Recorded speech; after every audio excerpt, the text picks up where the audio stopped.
Meu nome é Leandro, sou advogado, sou aqui diretor do Comitê de Inovações e Tecnologia da ANAD, também sou diretor do Comitê de Privacidade e Proteção de Dados e Compliance. Hoje nós estamos aqui com a capitã Tenente Diana e com o coronel Marcelo Rigg. Eles vão estar aqui ministrando hoje o nosso evento, nosso encontro com o GSI. Eles vão estar explicando aí direitinho o que é o órgão, né, para vocês. Espero que todos aproveitem. Capitão Diana, Coronel Rigg, sejam bem-vindos. Obrigado pelo convite, né, de terem aceito. Espero que a gente possa estar aprendendo, né, com vocês e estar dividindo hoje o nosso encontro. Sejam muito bem-vindos. Dando sequência até as colocações do Leandro, eu vou fazer a apresentação da nossa capitão-tenente, né, Diana Batista de Lima. Seja muito bem-vinda, muito obrigada pela sua participação. Para quem não conhece, né, a capitão-tenente, ela é militar desde 2003. Atualmente ela ocupa o posto de capitão-tenente na qualidade de assistente militar do Núcleo de Segurança e Credenciamento do Departamento de Segurança da Informação do Gabinete de Segurança Institucional da Presidência da República. É uma honra, capitão. Para quem não a conhece, ela é graduada em análise de sistema, tá, pela Universidade Estácio de Sá, Rio de Janeiro. Ela é pós-graduada em Gestão de Tecnologia de Informação pela PUC de Minas Gerais. O currículo dela é extremamente vasto, eu vou resumir assim de uma forma extremamente pontual. A nossa capitão, ela atua na elaboração efetiva, na revisão dos normativos de segurança da informação relacionados à informação classificada e em tratativas de acordo para troca e proteção mútua de todos os tipos de informação junto aos representantes de outros países. Além disso, ela também é instrutora, tá, nesse mesmo tema, nesse mesmo segmento, no âmbito da administração pública federal e perante organismos internacionais também. E, além disso, né, ela traz no currículo diversos cursos, alguns em especial me chamaram a atenção, e eu faço questão de comentar com vocês. Um deles, principalmente, é o curso de Diplomacia de Defesa pela Escola Superior de Guerra. Ela tem o curso geral de Segurança da Informação Classificada e Industrial pelo Gabinete Nacional de Segurança de Portugal. Isso fora diversos outros cursos. Seja muito bem-vinda, e através dessa expert no assunto, nós abrimos o nosso painel para falar especificamente no tratamento de informação classificada e credenciamento de pessoas. Seja muito bem-vinda, capitã. Muito obrigada, Andréa, pela generosidade das palavras, né? Agradeço mais uma vez a todos os representantes da Associação Nacional de Advogados para o Direito Digital, né? É uma honra para mim estar aqui dividindo com os senhores um pouco dessas informações. Eu entendo que esse evento é um debate, é uma troca, né? E agradeço a todos os participantes o interesse no tema e espero que a nossa tarde hoje seja uma tarde produtiva, né, de compartilhamento de informações. A segurança da informação é um assunto realmente muito vasto, e a questão da informação classificada é só um pequeno universo, né, desse grande assunto, que é a segurança da informação no nosso país, no mundo, de maneira geral. Para isso para explorar melhor o tema, né, tornar ele mais didático, eu vou compartilhar com os senhores uma apresentação no PowerPoint. Eu não pretendo me estender muito, né? Todos os senhores podem me interromper a qualquer momento, por gentileza. Mas eu vou compartilhar aqui. Todos conseguem ver o meu PowerPoint? Sim, capitão. Ok. Então, dando início aqui, só para contextualizar os senhores na qualidade de primeira representante do Departamento de Segurança da Informação dentro dessas próximas apresentações, quem somos, né? Onde que eu estou dentro da estrutura do GSI? Estou dentro dessa caixinha aqui, do Núcleo de Segurança e Credenciamento. No âmbito do GSI, esse slide ele vai ser bem mais, ele vai ser melhor explorado pelo Coronel Fontinelli, que é o nosso diretor, mas a gente tem uma assessoria especial da segurança da informação no âmbito do GSI, que está ligada diretamente ao nosso ministro. Essa estrutura ela foi alterada recentemente em função da importância do tema, né, para o nosso país. E o departamento, vinculado a essa assessoria, se divide basicamente em 3 grandes coordenações. A primeira, onde eu atuo, que trata da habilitação dos órgãos e do credenciamento de pessoas para o acesso à informação classificada no Estado brasileiro, e de atos internacionais também relacionados a esse tema, sempre sobre a coordenação, né, trabalho em conjunto com o Ministério das Relações Exteriores. A gente tem o CETIR, que é a Coordenação Geral do Centro de Tratamento de Resposta a Incidentes Cibernéticos de Governo, onde o Coronel Rig, que é o coordenador, vai apresentar logo a seguir. E também uma outra coordenação de gestão de segurança da informação, que eu acredito que em data oportuna o coordenador também vai ter oportunidade de explorar melhor os assuntos afetos a eles. Então, de uma maneira contextualizando os senhores, dentro do GSI, essa estrutura. Bom, o principal objetivo aqui dessa nossa conversa é eu apresentar aos senhores os aspectos da habilitação e credenciamento de pessoas para tratar informação classificada. Para isso, eu vou seguir esse breve sumário, né, dentro dessa sequência, trazer alguns exemplos, o fundamento jurídico, que eu acredito que os senhores, como advogados, é importantíssimo entender que juridicamente endossa tudo que eu vou dizer aqui, né, alguns conceitos do que é informação sigilosa, o que é informação classificada, só para a gente entender a diferença, e essa estrutura dentro do Estado brasileiro. Bom, eu trago aqui inicialmente uma notícia, né, uma notícia que não é muito agradável para todos nós, que o vazamento de dados ele tem crescido e já é o segundo maior ataque digital no governo federal. Ele só tem perdido para abuso de sites, né?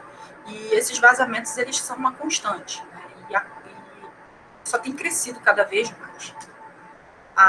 Uma outra notícia aqui que eu gostaria de compartilhar com os senhores também do ano passado é que alertas de hackers em sites de governo têm crescido 20% em 2019 e a gente viu que ao longo de 2020 esse cenário não mudou.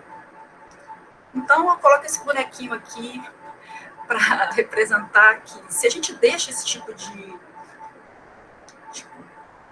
fato acontecer, infelizmente, a gente vai ter que tomar medidas ali rápidas, mas na era da informação, uma vez que a informação vazou, a gente tem aí Facebook, WhatsApp, é muito fácil essa informação rapidamente se esvair, né, ser compartilhada de maneira descontrolada. Então, a gente tem que buscar medidas para tentar minimizar essas notícias. Então, uma vez que ela vazou, ali o gestor do órgão acaba só tendo como lamentar e imediatamente tentar reparar esses danos.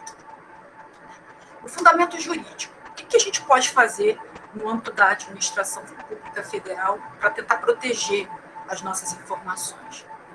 A nossa Constituição Federal, no seu inciso 33, artigo 5º, ela diz que todos nós temos direito ao acesso à informação, ressalvadas aquelas informações que dizem respeito à segurança da sociedade e do Estado. Está na nossa Constituição. E em 2011, a nossa Lei de Acesso à Informação, a Lei 12.527, veio regular esse inciso constitucional. Dentro da lei, dentro da LAI, no seu artigo 37, foi instituído o Núcleo de Segurança e Credenciamento, que é essa coordenação no âmbito do GSI, ao qual eu faço parte. Basicamente, de maneira bem genérica, a LAI ela apresenta como competência, né, como responsabilidade do núcleo, realizar o credenciamento de segurança dos órgãos e das pessoas para informação classificada e garantir a segurança desse tipo de informação, inclusive aquelas oriundas de atos internacionais. Então, essa é a nossa missão aqui dentro do GSI. De maneira bem visual, sem querer ser muito extensa nos nossos normativos, a nossa Constituição, né, ela trouxe, na sequência, a lei regulando o princípio constitucional e, oriundo da LAI, 2 decretos. O primeiro, 7724, que regula a lei, e o decreto 7845, que regula todo o procedimento de credenciamento de segurança para informação classificada. Além disso, outros 2 normativos, na Instrução Normativa 02 e a Norma Complementar 01, no âmbito do GSI, foram elaboradas, né, de maneira colaborativa com outros órgãos na ocasião. O que eu gosto de destacar, sempre quando eu falo dos normativos, é um acórdão 1233 do TCU, que diz que a implantação desses controles positivados pelo GSI, nessas instruções normativas, nas normas complementares, elas não são facultativas, mas obrigação da auto-administração dos órgãos, né? E a sua não implementação fica passível, inclusive, de sanção prevista em lei. Então, a gente reforça a importância desses instrumentos. Todas essas informações, todos esses normativos, eles ficam disponíveis no site do nosso departamento. O núcleo ele disponibiliza uma coletânea com a lei, aos decretos, todo o aparato, né, jurídico, um profissional que precise assessorar ou atuar dentro da sua organização sobre esse tema. Então, vamos seguir aqui um pouco quanto aos conceitos. A lei traz como informação sigilosa é aquela submetida temporariamente à restrição de acesso público em razão da sua imprescindibilidade para a segurança da sociedade e do Estado. Então, a informação sigilosa é aquela que, por um período de tempo, ela vai ter a sua disponibilidade restrita ao acesso público. Ela vai ficar restrita àqueles que têm necessidade de conhecer para atuar em alguma determinada tarefa junto àquela informação. Então, a informação sigilosa, esse é o conceito que está previsto na lei. E também, no artigo que se segue, ela diz que é dever do Estado controlar o acesso a essas informações sigilosas, bem como a divulgação desse tipo de informação, produzidas nos órgãos e nas suas entidades, assegurando a proteção desses dados. Então, muitas vezes, a sociedade vê a lei de acesso à informação apenas com o viés da questão do acesso, da transparência, que foi muito bem regulada e que tem funcionado e trazido ganhos significativos para a nossa sociedade. Mas a lei também traz a questão da segurança da informação com o propósito de garantir o princípio constitucional, né, do acesso restrito às informações que, porventura, podem trazer algum dano ao Estado brasileiro. A sua publicidade pode vir a trazer algum dano. O universo de informação sigilosa, ele é muito grande, né? Eu não teria aqui tempo útil para tratar de cada um desses grupos, né? Informação pessoal, documento preparatório, material de acesso restrito, até mesmo as hipóteses legais de sigilo, quando a gente já tem leis específicas que garantem o sigilo de uma determinada informação, é muito grande. Hoje eu vou me ater apenas à informação classificada. O que a gente pode ver aqui na definição do que é a informação classificada é que ela é muito parecida com a informação sigilosa, né? É um tipo de informação sigilosa em poder dos órgãos que, em razão da sua imprescindibilidade e segurança da sociedade e do Estado, vem a ser classificada com 3 graus de sigilo. No Estado brasileiro, a gente tem esses 3 graus. A informação ultrasecreta, secreta ou reservada. Agora, essa classificação, ela só se dá em razão do risco ou dano a alguma dessas áreas, né? No artigo 23 da lei e no artigo 25 do decreto 7724, fica claro ali quais são as áreas, né, que podem ser comprometidas com alguma informação que, por alguma razão, possa vir a ser classificada, passível de classificação, né? Então, se o agente público que tem competência para classificar uma informação,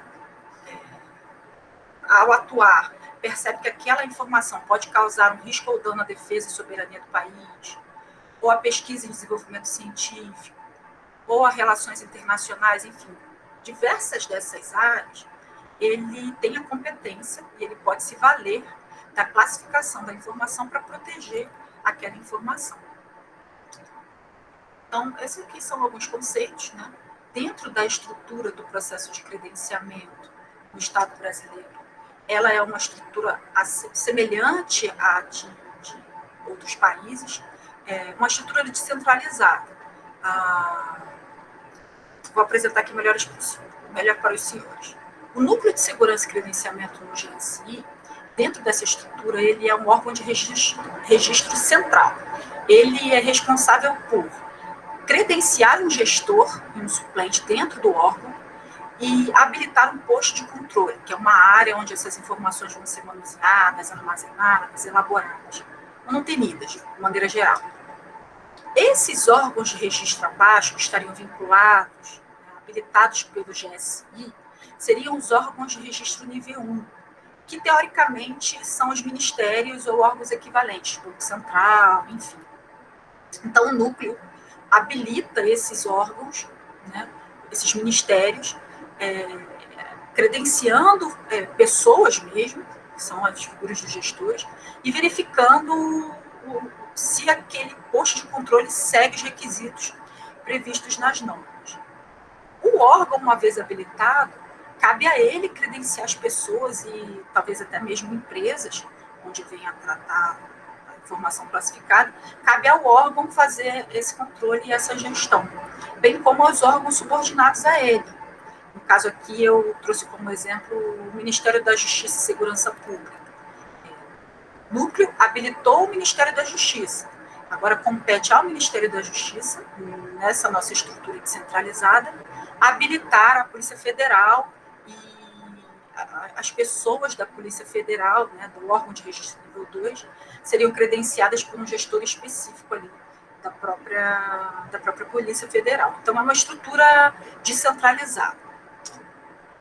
Agora, a habilitação do órgão ela é bem simples. O órgão, ele solicita, ele identifica essa necessidade de amadurecer os seus processos de segurança da informação. Ele tem na sua custódia informações classificadas e ele solicita ao GSI a habilitação, né, encaminhando um ofício para a gente e o nome dos seus gestores indicados. A gente aqui do GSI, na qualidade de órgão central, a gente faz um processo de credenciamento desse gestor, né, de investigação, de segurança, e analisa os riscos.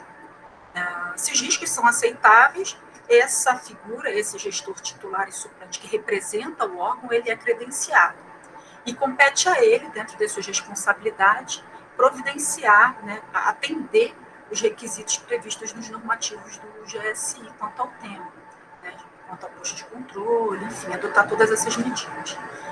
Depois disso, ele nos contacta e o GSI faz uma inspeção no órgão, verifica se está em conformidade e, estando em conformidade, o órgão ele pode comemorar que ele segue ali os requisitos mínimos de segurança para tratar esse tipo de informação. Como a gente está falando aqui para advogados né, do direito digital, eu achei interessante destacar que a informação classificada ela possui um recurso criptográfico próprio, com características específicas e normas, né, porque esse algoritmo, esse recurso criptográfico, ele traz no seu equipamento um algoritmo de Estado. Né, ele foi desenvolvido pelo Estado para uso do Estado.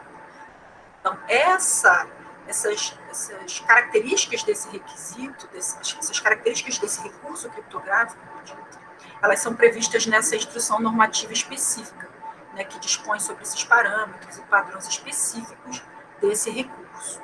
Tá? Então, a informação classificada ela tem que seguir esse padrão, ela não pode ser protegida digitalmente por um recurso criptográfico qualquer, nem tampouco estar armazenada ou tramitar em texto claro. Então, questão de segurança. Então, assim, o órgão, ele, uma vez habilitado, ele vai ali fazer o credenciamento das pessoas que vão manusear e ter acesso a essa informação. Eu achei importante apresentar para os senhores esse slide, porque existe uma diferença na lei, a lei ela deixa claro quem são as autoridades que podem classificar uma informação. Está previsto em lei, em decreto. Né? No grau ultra-secreto, tais autoridades. No grau secreto, tais. Quem tem competência para classificar, identificado o risco ou dano em alguma daquelas áreas, vai poder realizar essa classificação. Agora, essa autoridade, esse agente público, ele está sendo assessorado por pessoas ali, que cuidam desse armazenamento, que cuidam da elaboração dessa informação. Essas pessoas que têm acesso à informação devem passar por um processo de credenciamento para poder ter acesso a esse tipo de dado. Né? A gente viu que eles são informações ali imprescindíveis à segurança da sociedade de Estado, que causam algum risco ou dano aos interesses nacionais. Então, essas pessoas têm que passar por um processo de credenciamento. Eu vou apresentar aqui de maneira bem rápida qual seria esse processo, né? Esse agente público que está ali trabalhando. O que ele tem que ter para ter acesso a essa informação? São 2 requisitos fundamentais. O primeiro deles, que é um requisito internacionalmente conhecido na área de segurança da informação, é a necessidade de conhecer. Ele vai ter acesso àquela informação em função da atividade que ele exerce dentro da organização. Eu sempre gosto de me colocar como exemplo, porque aqui no âmbito do GSI eu tenho uma credencial de segurança no grau ultra secreto. E muitas pessoas têm a falsa ideia de que eu teria, por ter essa credencial, acesso a qualquer informação classificada do Estado. Isso não é uma verdade, né? Eu só tenho acesso a informações classificadas que estão associadas à atividade que eu exerço aqui no GSI. Então, se for um ato internacional, uma minuta de acordo, eu vou ter acesso. Agora, um outro documento que não esteja relacionado à atividade que eu exerço, mesmo que seja um grau abaixo, reservado a secreto, eu não vou ter acesso àquela informação, porque eu não tenho o requisito inicial, que é a necessidade de conhecer aquela informação. Então, isso é uma questão que fica, às vezes, muito mal interpretada, mal entendida por algumas pessoas. E, além da necessidade de conhecer a própria credencial, né? Onde aquele agente público vai passar por um processo que eu vou apresentar aqui aos senhores. Então, no credenciamento das pessoas, para elas terem essa credencial, elas têm que ter, inicialmente, identificada a necessidade de conhecer uma indicação, né? Olha, esse servidor ele vai precisar, porque ele assessora essa autoridade, que ele pode classificar esse tipo de grau, e vai ser feito, o gestor do órgão vai fazer todo o processo, vai, né, delegar todo o processo de credenciamento, de investigação desse agente público. Identificado o risco, riscos aceitáveis, ele tem a sua credencial concedida, com prazo de validade, né, e a sua credencial de segurança emitida. As nossas normas hoje, elas prevêem que essa credencial tem validade de 2 anos. Logo que esse agente ele não mais atua dentro daquela atividade, ele é submetido a um processo de descredenciamento. Então, resumindo, senhores, todo esse aparato, que esse universo é um universo bem grande, o credenciamento de segurança ele visa, basicamente, selecionar pessoas para tratar a informação classificada, reduzindo o risco de quebra de segurança desse tipo de informação. Então, por meio das pessoas realizando um processo de credenciamento, de investigação de segurança, e por meio dos processos garantindo que o ambiente esteja seguro para o tratamento dessa informação classificada, né, onde esses requisitos são aplicados pelo gestor no âmbito daquela organização. A gente chama ali um posto de controle que tem que obedecer requisitos mínimos de segurança. Então, são esses 2 grandes premissas, né? Com isso, eu entendo que eu consegui aqui rapidamente cumprir esse breve sumário, né, e atender o objetivo, que era apresentar aos senhores, né, o principal aspecto da aplicação do órgão e do credenciamento de pessoas para esse tipo de informação. Espero que tenha sido útil dentro do tempo aqui, sem ser muito extensa, para a gente poder discutir e deliberar sobre o assunto. Perfeito. Bacana, capitão. Já vou emendar, então, aqui. O pessoal já está pedindo... o pessoal já está pedindo aqui se pode compartilhar depois esse material posteriormente. Então, depois eu vou pedir para a capitão a gentileza, se possível. Sim. Depois a gente passa, né, para as pessoas. Vamos lá. Algumas perguntinhas aqui. Vamos fazer o seguinte, para a gente ganhar mais tempo, André. Temos algumas perguntas aqui. Só fazer aqui só a menção. A doutora Camila, nossa diretora também aqui do Comitê de Relações Trabalhistas e de Privacidade e Proteção de Dados, está aqui com a gente também, prestigiando a nossa apresentação. Vamos deixar, então, as perguntas, temos bastante perguntas aqui, vou deixar as perguntas para o final.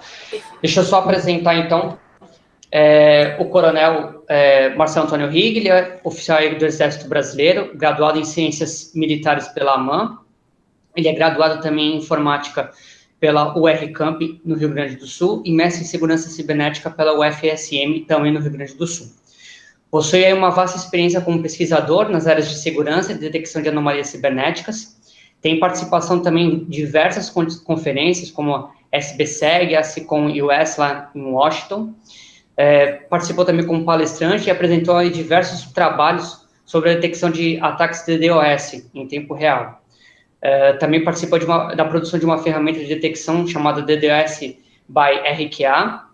Depois, se o coronel puder explicar um pouquinho para nós, assim, de maneira só resumida, acho interessante. E trabalhou também, por fim, aqui no setor de defesa cibernética em Brasília, nas áreas de proteção e defesa ativas cibernéticas. Ele atualmente é o coordenador geral aí do Centro de Tratamento e Respostas a Incidentes Cibernéticos do governo. Coronel, seja bem-vindo. Obrigado aí pelo convite. A palavra é do senhor. Opa, boa tarde a todos. É uma satisfação muito grande estar aqui. Obrigado pela oportunidade. É uma honra poder compartilhar conhecimento com todos. Eu vou colocar aqui a minha apresentação. Tá? Tela inteira. Vamos lá. Compartilhar com vocês.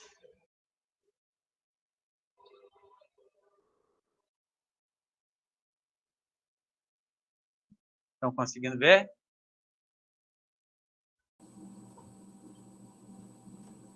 Todo mundo está vendo? Sim. Eu tô vendo aqui. Beleza. Na verdade, eu acho que está a tela dele. Isso, eu acho que ele vai abrir a apresentação. Ah, tá.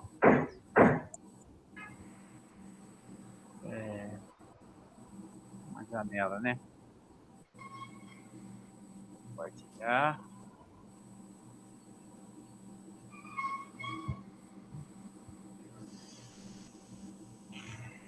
Ok? Acho que você tem que dar um Alt Tab, coronel, para poder compartilhar. Tá aparecendo a janela do senhor da reunião. Peraí.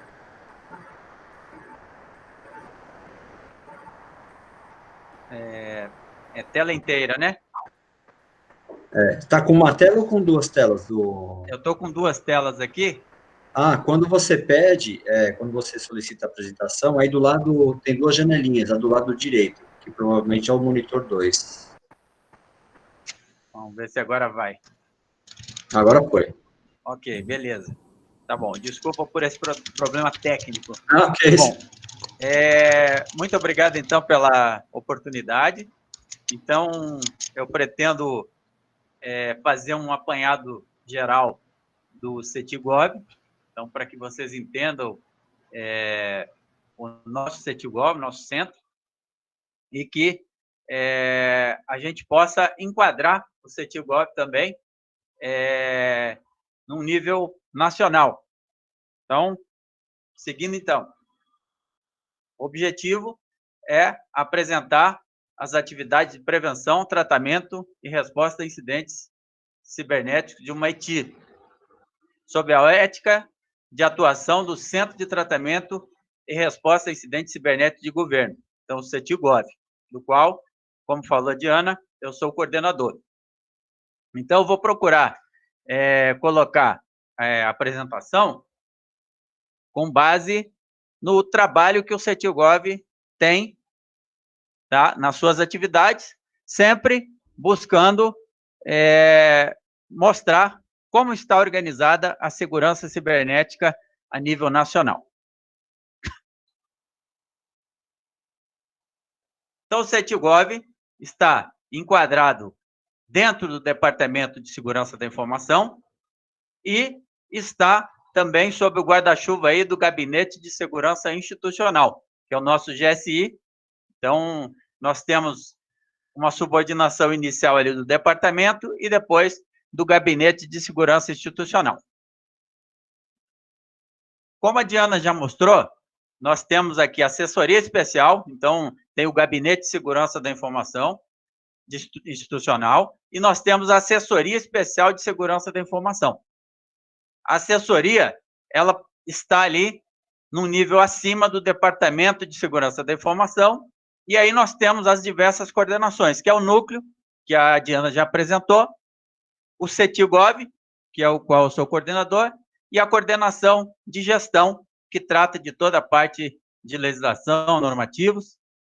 e o CETIGOV, particularmente, que trata da proteção cibernética. Então, toda a parte de segurança cibernética dos ativos da administração pública federal. Bom, também o Departamento de Segurança da Informação está realizando um trabalho e praticamente já está pronto, já está enviado para o GSI para aprovação e publicação desse decreto. Um decreto que vai estabelecer aí os conceitos, a composição, a coordenação setorial e as do sistema de gestão de incidentes cibernéticos na administração pública federal. Então, nós teremos ali o GSI, o CETIGOV e diversas equipes de tratamento e resposta a incidentes setoriais. Por exemplo, setoriais do setor energético, por exemplo. Então, teremos uma equipe de coordenação do setor energético. Essa é a sugestão desse decreto. E uma vamos dizer assim, diversas formas lá de coordenar esse sistema estarão nesse decreto. Então, ele vai, vamos dizer assim, organizar todo esse sistema de segurança cibernética da administração pública federal. E essa é a nossa competência como CETIGOV, administração pública federal. É claro que nós colaboramos também com o legislativo, o judiciário, colaboramos com o setor privado, com a defesa, então, diversos setores de forma colaborativa. Então, não existe um CISART, que é um Centro de Tratamento e Resposta a Incidentes nacional, que não tenha colaboração entre as outras ETI, as principais ETI nacionais.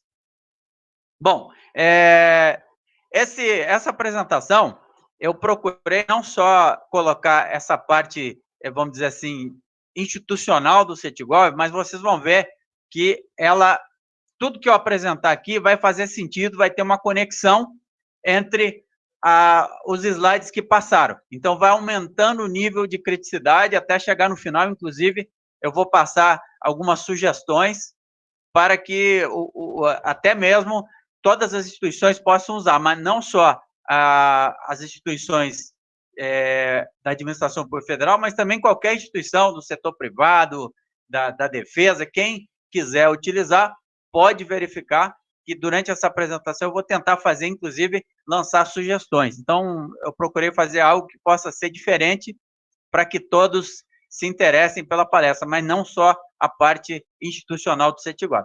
Seguindo, então, a evolução... Como? Eu estou com uma pequena dúvida. Desculpa te interromper um pouquinho. Muito prazer, eu sou o Leandro. Eu estou com uma pequena dúvida em relação a essa instituição. Tem alguma coisa a ver com CERT.br? Que está ligado eu vou explicar. CGBR? Eu vou explicar durante a apresentação. Pode ficar tranquilo. Tá você vai entender bem o que é o CERT.br. Maravilha, obrigado.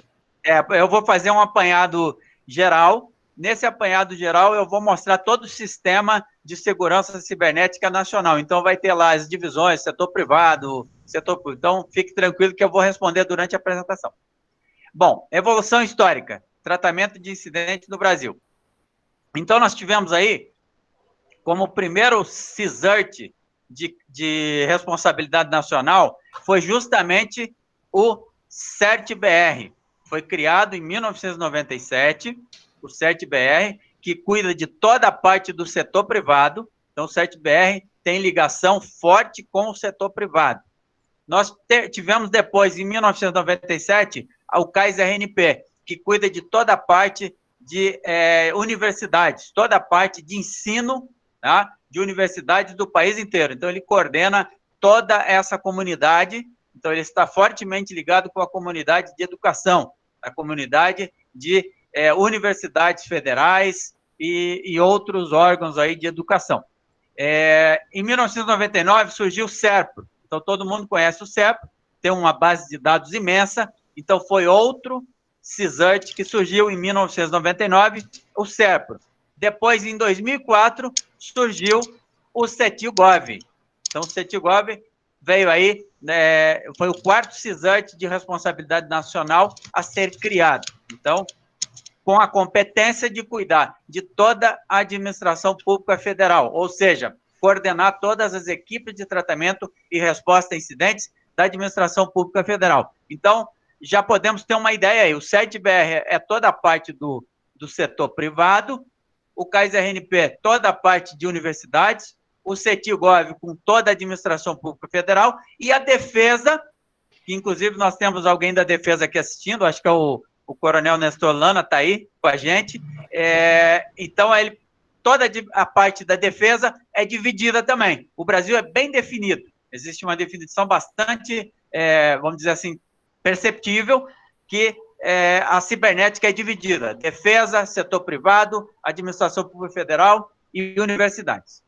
Bom, uma overview. Então, sempre enquadrando o CETIGOV nessa overview. A prevenção, o tratamento e a resposta a incidentes cibernéticos no Brasil.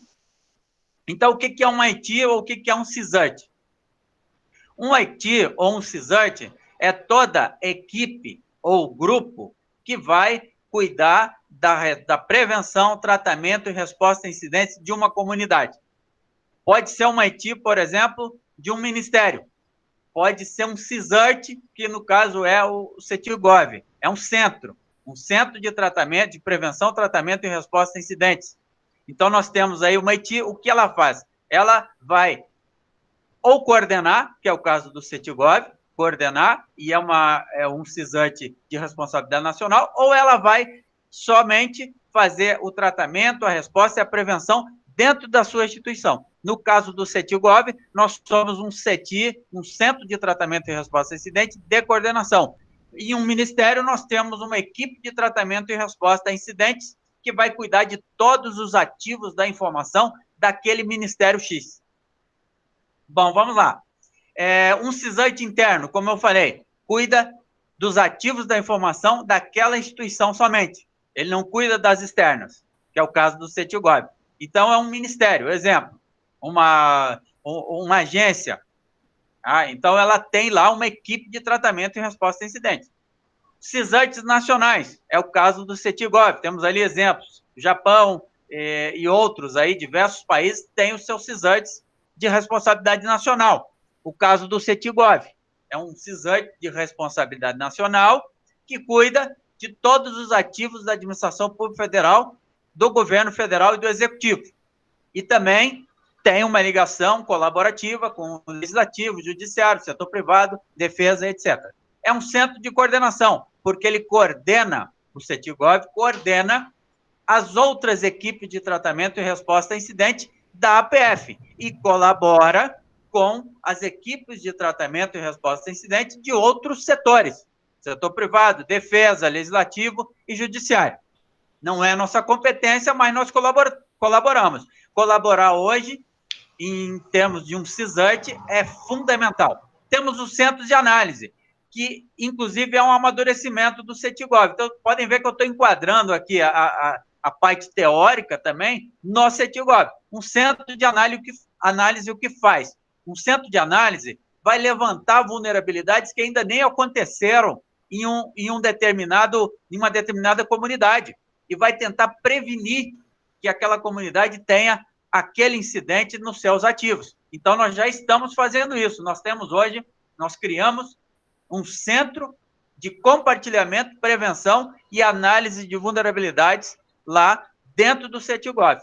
Então, esse é o passo da maturidade da Administração Pública Federal e do seu CETI, do seu CISART de responsabilidade nacional. Temos grupos de empresas que fazem ali a verificação de vulnerabilidades dos seus próprios produtos. Então, seria uma coisa mais específica. Bom, como está dividido e organizada a cibernética, a segurança cibernética no Brasil? Podem ver ali que nós temos o CETIGOV, responsável pela Administração Pública Federal, e tem diversos CISARTs ali no mapa do Brasil, e todos eles, podem ver, são CISARTs ali, ó, CCTIR-EB. Então, tem um representante do Exército aqui, além de mim, e ele deve estar vendo isso. Nós temos ali a Defesa. Quando eu falo em um CISART do Exército, da Marinha e da Aeronáutica, ele compõe a defesa cibernética do país. Então, tem lá um CISART, lá no Centro de Defesa Cibernética, que faz a coordenação de todas essas ETI das Forças Armadas. Nós temos o CETIGOV, que faz a verificação de todas as ETI da administração pública. E nós temos o 7BR, que trabalha fortemente com o setor privado. Então, todas as empresas, grandes empresas, médias, pequenas, têm comunicação com o 7BR. Eles conseguem colaborar e se prevenir de muitos incidentes trabalhando junto com o 7BR. Esse é o setor privado. E temos o CAIS RNP ali em Campinas, podem ver, que ele coordena todas as universidades do país. É uma instituição sem fins lucrativos, é uma OSCI, se eu não me engano, e eles cuidam de toda a parte educacional do país, dessas instituições educacionais federais. Então, seguindo. Bom, lembrando, um CISART, ele pode ter duas atividades. Ele pode ter atividades reativas e atividades proativas. Então, todo CISART começa, toda equipe de tratamento e resposta a incidentes começa fazendo reação. O que é a reação? É apagar incêndio. É o incidente que já está ocorrendo ou já ocorreu. Então, ele vai lá e faz a reação àquele incidente. Trata aquele incidente que já aconteceu ou está acontecendo. Isso é reagir. Quando eu falo em proatividade, eu falo também em prevenir. Eu falo também em buscar tudo aquilo que possa evitar que o incidente ocorra na minha instituição. Isso são coisas proativas, que é você estudar uma vulnerabilidade, é você fazer testes de intrusão, é você fazer verificação de vulnerabilidades, análise de vulnerabilidade nos seus ativos, e tudo que envolve prevenção, threat intelligence, entender as ameaças, e buscar tudo isso para que você possa prevenir. Então, são proatividade. E também entra capacitação. Capacitação também é proatividade. E diversas outras coisas que eu vou citar durante essa apresentação. Bom, o que faz uma ETIR? Uma ETIR, ela auxilia na proteção das infraestruturas de uma organização. Ela vai, no nosso caso, nós coordenamos e apoiamos essa proteção. A nossa ideia não é concorrer com a equipe de tratamento e resposta a incidente de uma instituição. Nós vamos coordenar, auxiliar, ajudar, orientar para que aquela equipe saia daquela situação em que ela está, que é um ataque, ela está sob ataque e nós estamos ajudando. Também fazemos isso na área de prevenção. Orientamos como se capacitar, quais as medidas mais efetivas, e sempre, qualquer vulnerabilidade que nós levantamos, nós enviamos para essas ETIs para que elas se previnam. E isso também de forma colaborativa.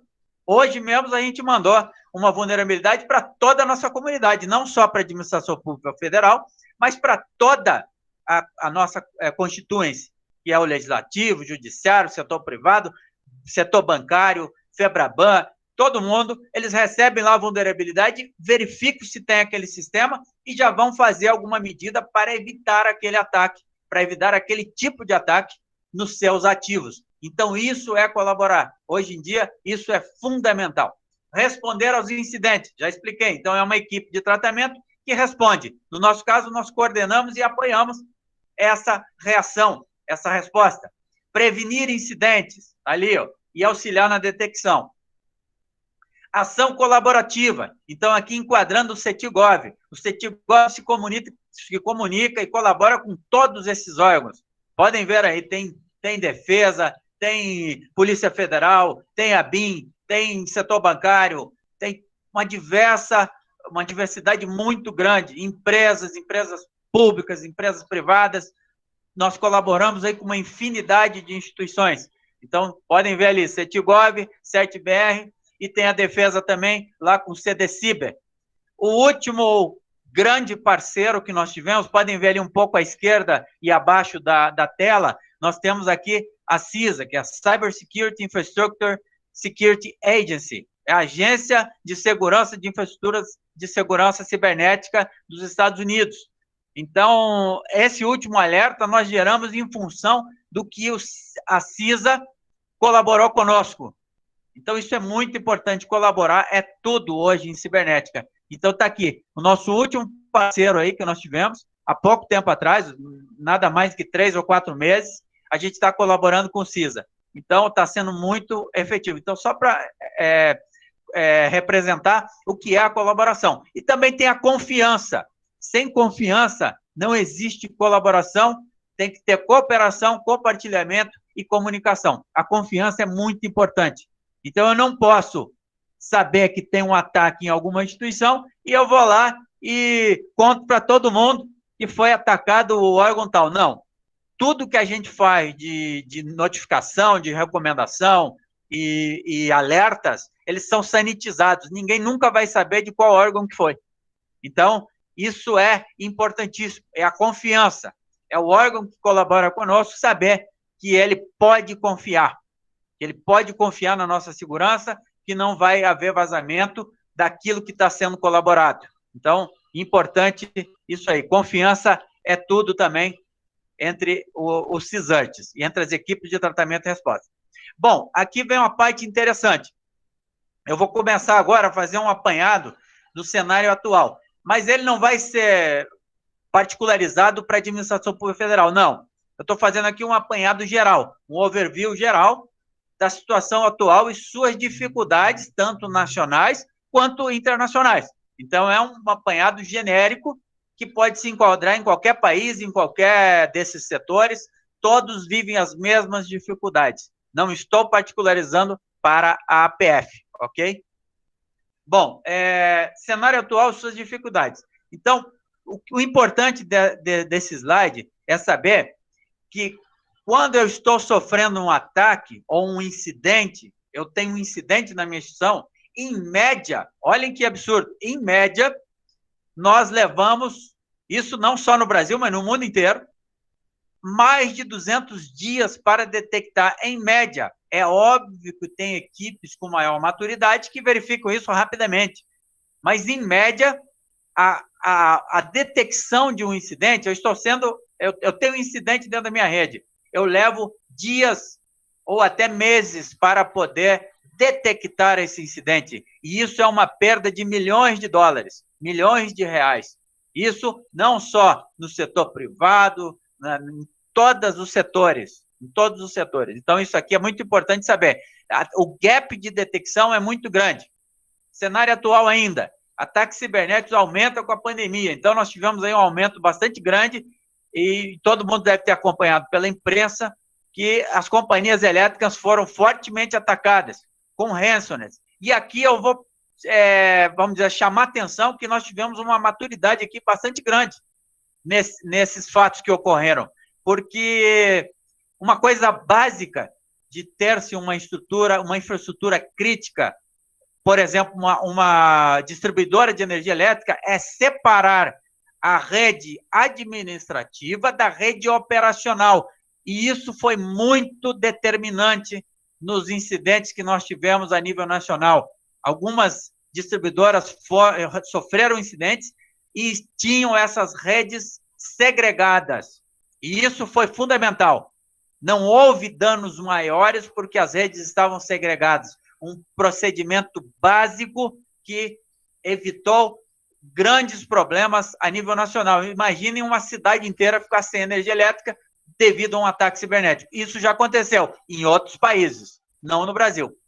Tá? Então, isso foi uma demonstração de maturidade nacional, mas aconteceram muitos ataques de ransom justamente nas distribuidoras de energia.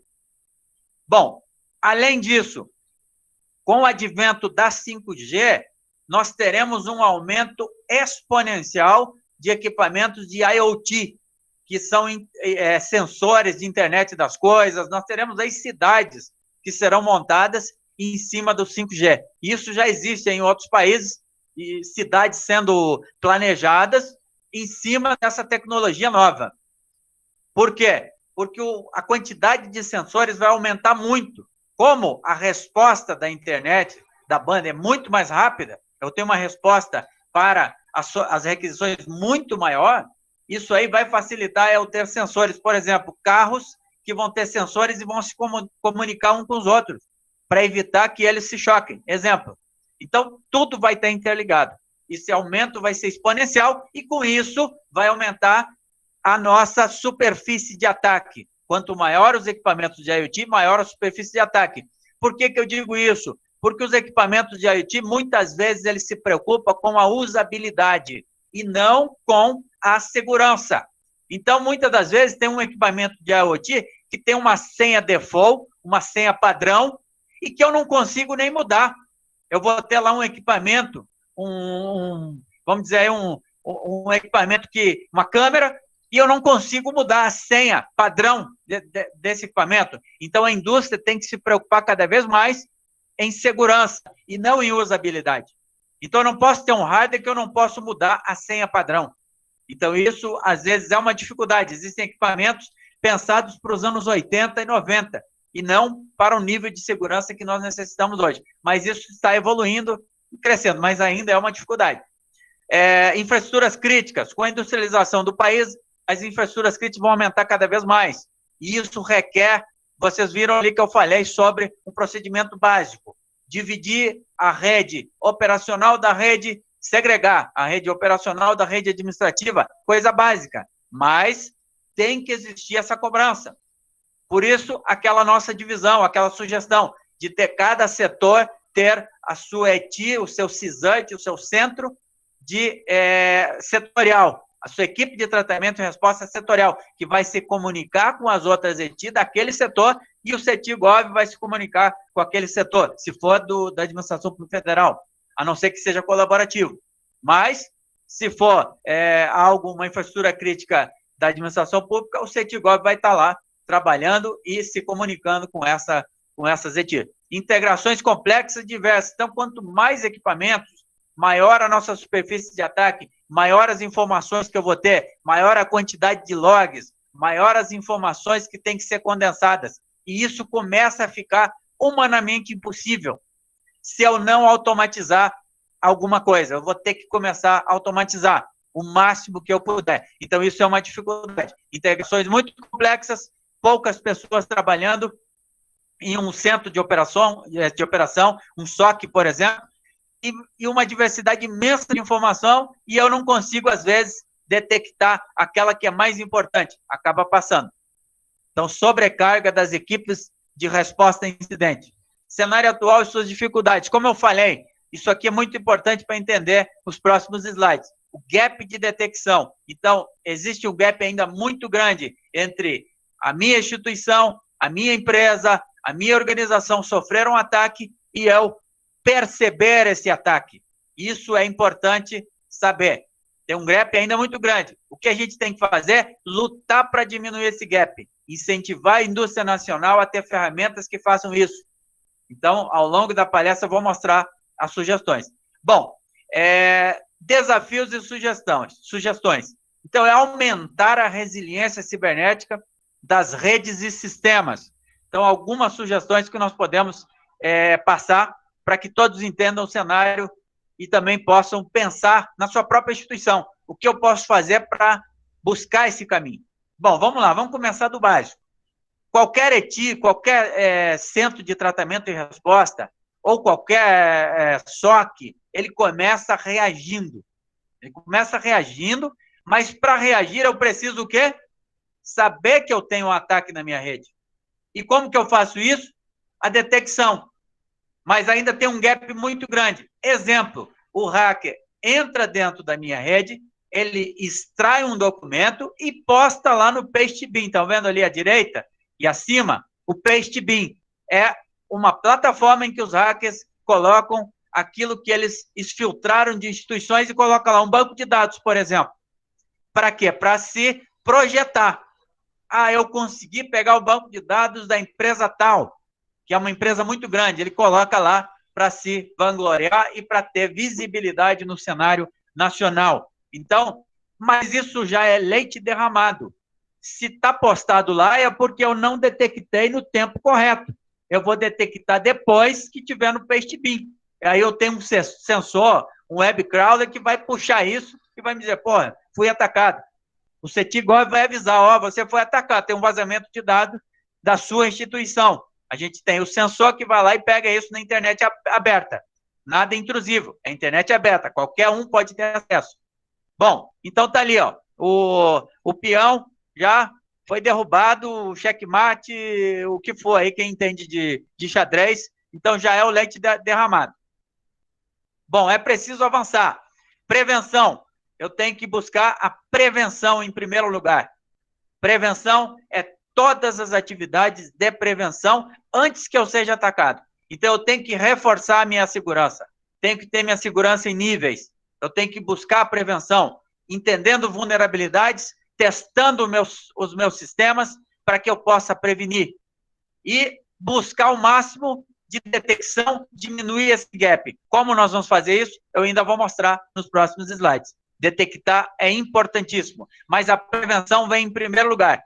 Eu preciso prevenir e ter uma barreira para os meus ativos para que eu não seja atacado.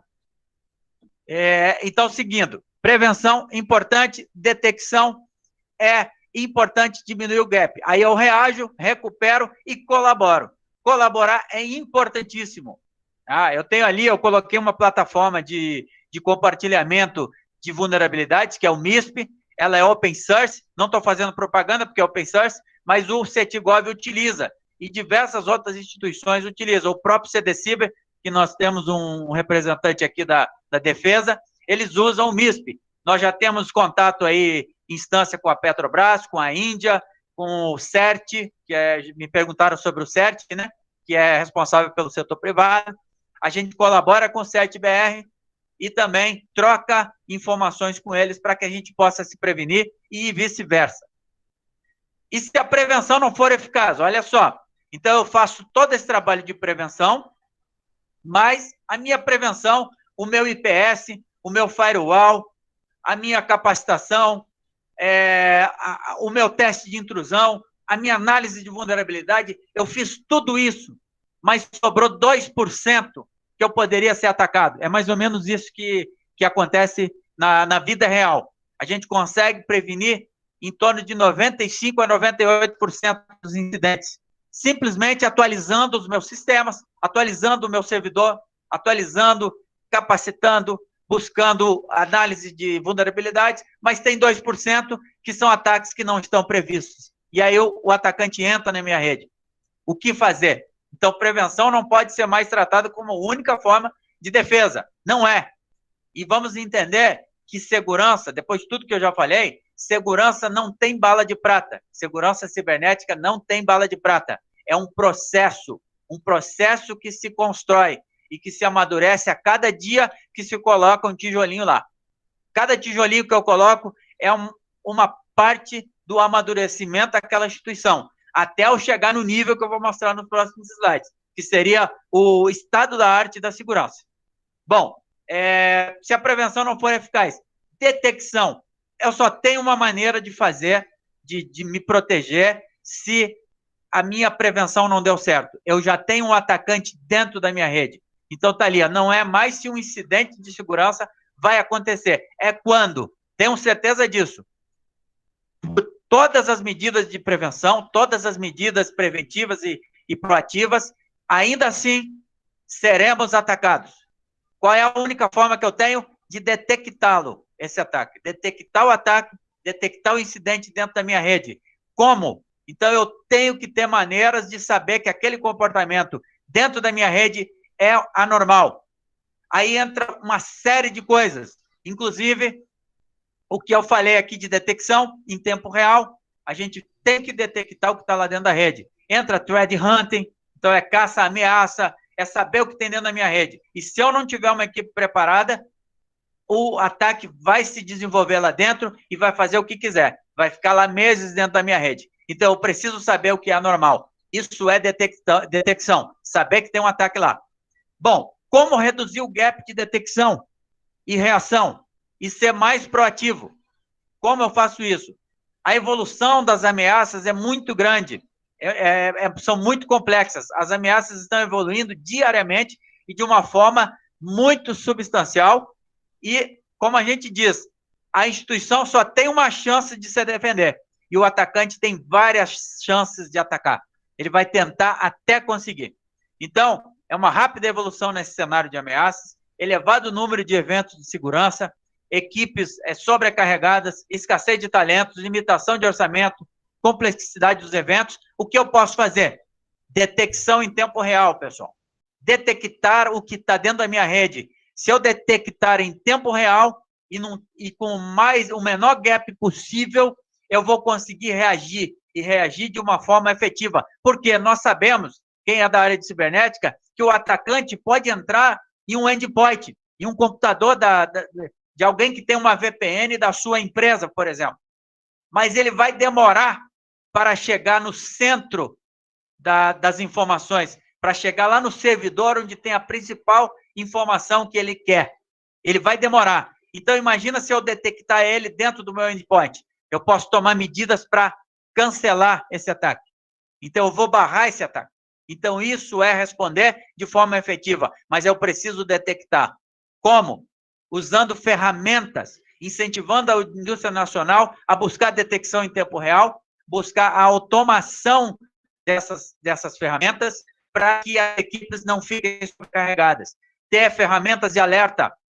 É claro que elas têm que ser calibradas para não ter muito falso positivo, mas já existem países e o Brasil está caminhando para isso. O próprio GSI tem incentivado as indústrias nacionais a buscar isso, a buscar detecção em tempo real, a buscar automatização, para que seja verificado o atacante dentro da sua rede. Isso é o estado da arte, buscar detecção em tempo real.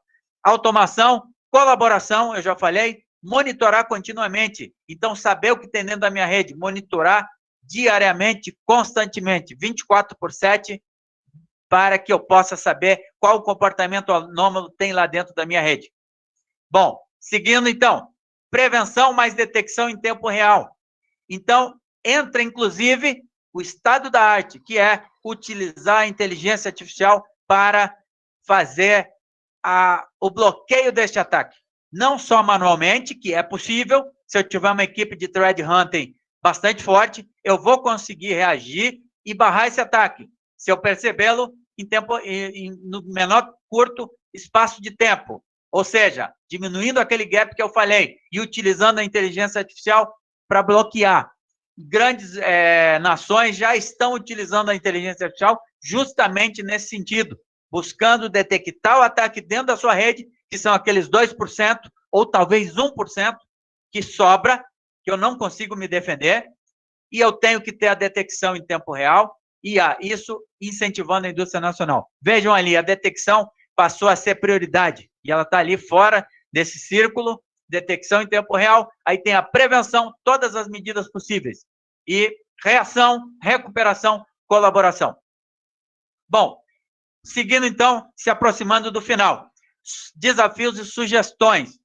A criação de uma ETI, isso independe de ser do setor público, setor privado, da defesa, ser das universidades, ser uma instituição sem fins lucrativos, e toda a infinidade que eu não sei de cabeça quais são, mas qualquer instituição pode ter a sua equipe de tratamento e resposta a incidente.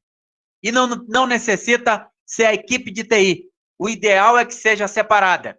Equipe de TI é uma coisa, equipe de segurança é outra. Muitas das vezes a gente quebra o galho. É o cara da TI que vê isso. Não, tem que ter uma equipe própria para isso, dedicada, para fazer o tratamento e a resposta ao incidente, e também a prevenção. Capacitação na área de prevenção, tratamento e resposta, importantíssimo. Eu preciso ter uma equipe preparada, eu tenho que investir nessa equipe, buscar que ela esteja preparada, que ela conheça a inteligência de ameaça, que ela conheça um teste de intrusão, que ela conheça análise de vulnerabilidades, que ela saiba o que é detectar um comportamento anômalo dentro da minha rede. Ela tem que saber reagir. E o que fazer depois que eu detecto? Eu vou desligar o computador. Tá, se for isso, é o primeiro passo. Eu desligo aquele endpoint, ele está contaminado. Talvez desligar funcione, quem sabe? Então, se o ataque não progrediu, às vezes desligar aquele endpoint já resolve. Então, parece brincadeira, mas pode ser isso. Então, o que eu faço? Claro que tem uma infinidade de ações. Bom, colaborar com as principais equipes do Brasil, compartilhamento de incidentes, utilizando plataformas open source ou o que for para compartilhar, até mesmo o e-mail seguro, no caso do CETIGOV, nós temos o MISP e temos o e-mail seguro do CETI, e aí a gente pode colaborar, buscar saber sobre as vulnerabilidades, tentar me proteger, tentar proteger os meus ativos daquela vulnerabilidade antes que ele aconteça. porque depois que acontece, é muito mais difícil de reagir e de fazer o tratamento do incidente.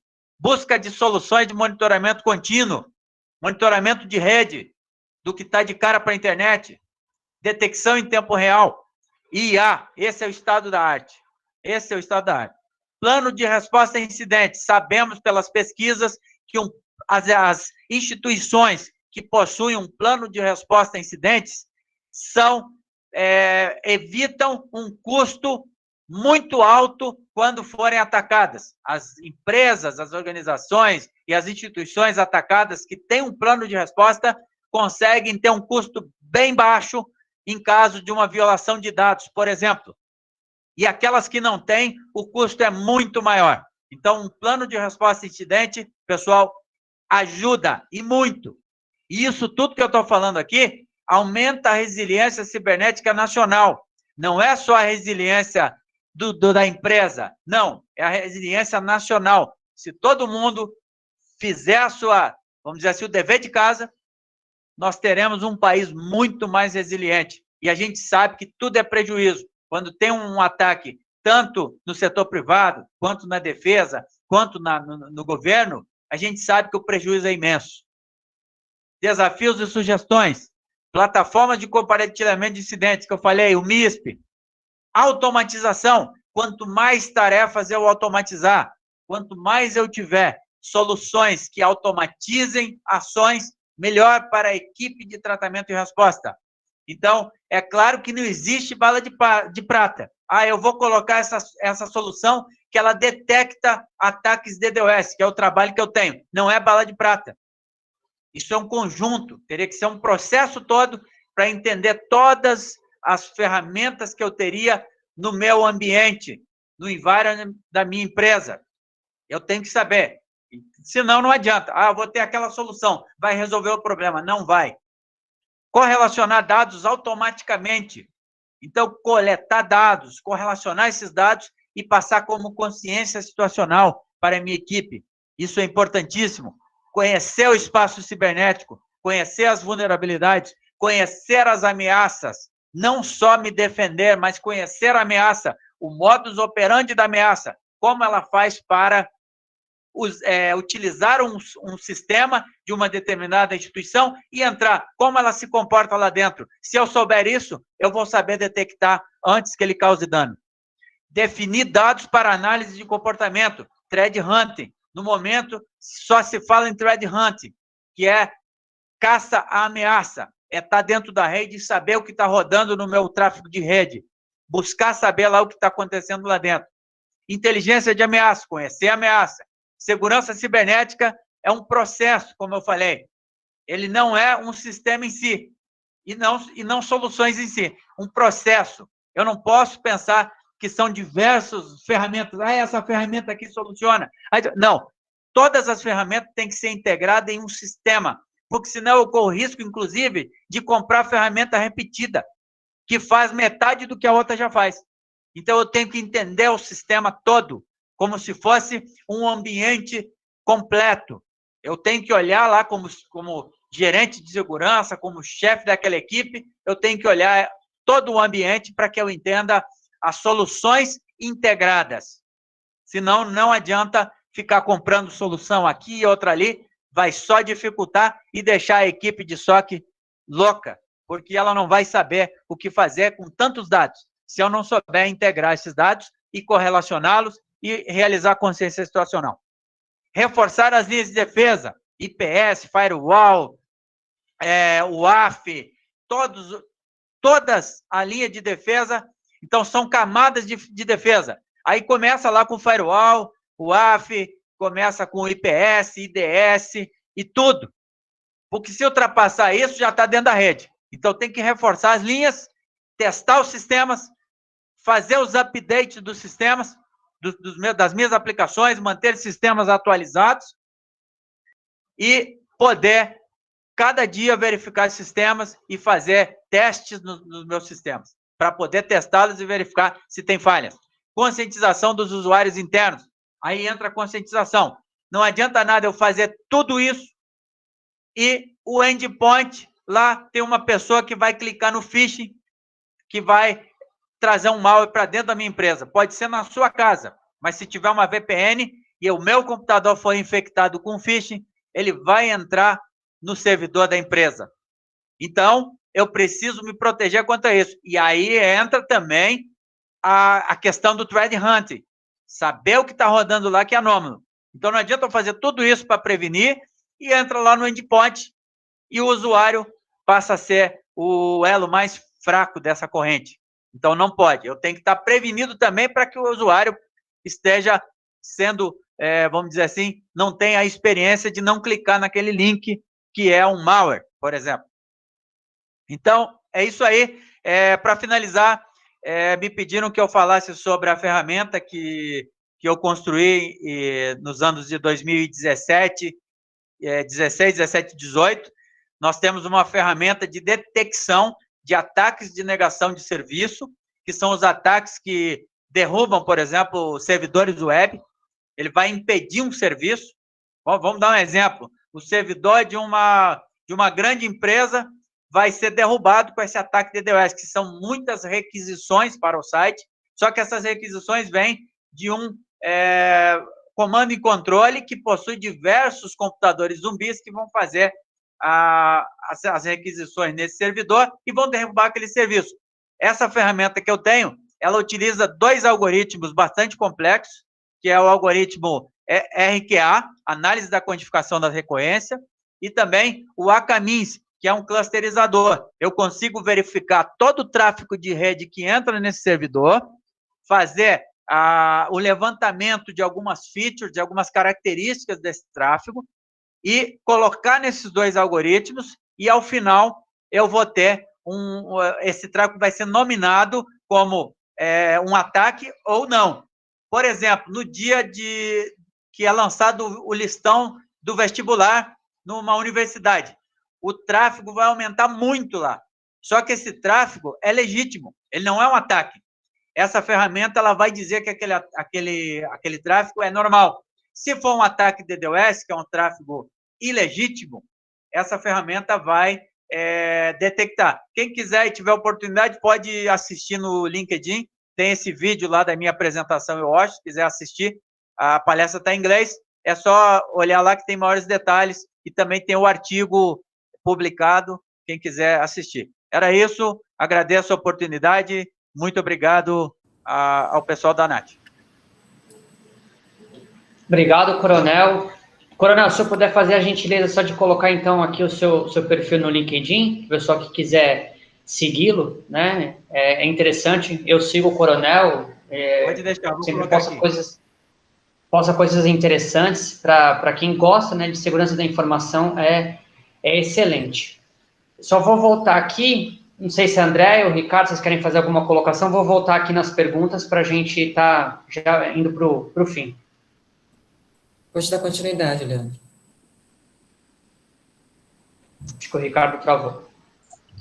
Não, tranquilo. Só depois ver aquelas perguntas lá que foram direcionadas para a Diana e para o Coronel. Vamos lá, então. Eu acho que o Coronel respondeu quase todas na apresentação, né, para falar a verdade. É verdade. O Coronel matou aí a maioria, mas vamos só fazer a menção aqui. Então, a primeira que eles colocam, é o Nestor que coloca, né, ele diz aqui o que os senhores acham das posturas das empresas ou órgãos públicos em inicialmente negar uma informação de ataque ou extrusão de dados. Aí ele complementa, as políticas de enfrentamento de situações de crise orientam inicialmente a negação, esperando o esquecimento da matéria. Mas como fica a reputação após a exposição dos dados extraídos? Vale a pena negar ou seria interessante assumir ou não negar, uma vez que a extrusão de dados já se tornou algo comum?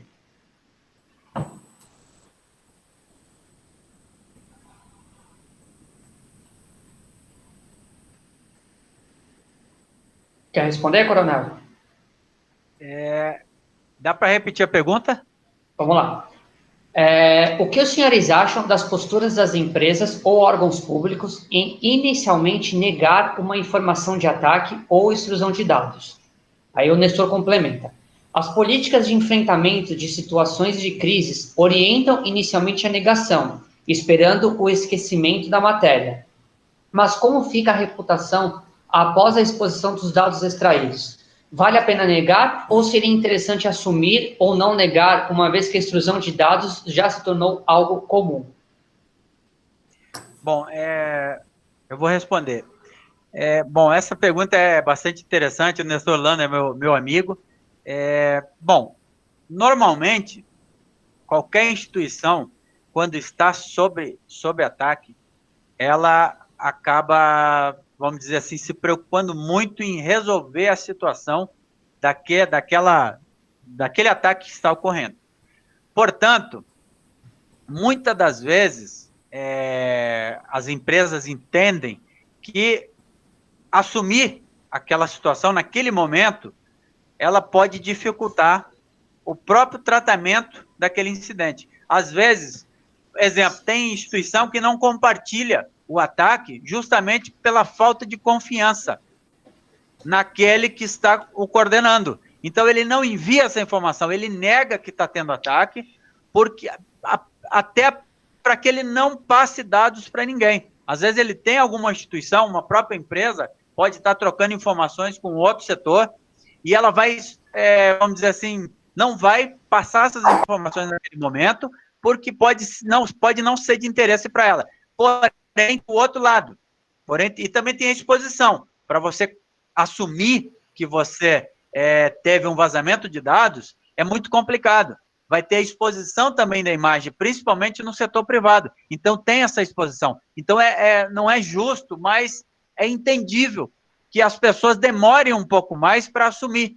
E depois que assumem, falam, não, foi tudo resolvido. Por quê? Porque aquela equipe está lá, está desesperada para resolver o problema. Então, às vezes, ela não tem nem tempo de passar isso para a equipe que está um pouco mais no nível mais político para poder passar isso para fora. O próprio gerente, que está um nível acima, não entende bem o que está acontecendo. Quem entende é a equipe. Então, esse gap ele é quase que natural. Porém, tem o lado negativo. Qual é o lado negativo? Não só no setor público, mas no setor privado, é que a gente evita de prevenir um ataque em outra instituição que tem aquele mesmo sistema.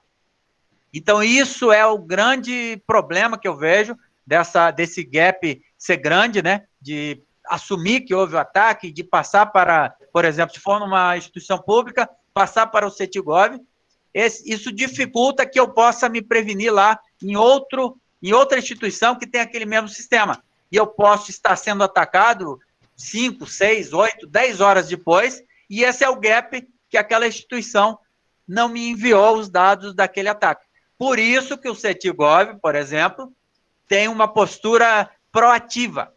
Toda vez que nós ficamos sabendo, e eu não vou te citar aqui instituição nenhuma, para ser ético, nem privada, nem da APF, tem uma ação proativa, que é o quê? Eu fiquei sabendo pela imprensa, por exemplo, que aconteceu um incidente em uma hidrelétrica. Ela pode não ser da administração pública federal, mas ela tem interesse para a infraestrutura do país, e isso requer que o GSI esteja à frente. Então, eu vou entrar em contato com essa equipe, eu vou me predispor, inclusive, se for na proximidade, aqui em Brasília, por exemplo, a gente vai em loco para dar apoio, para coordenar e para ajudar.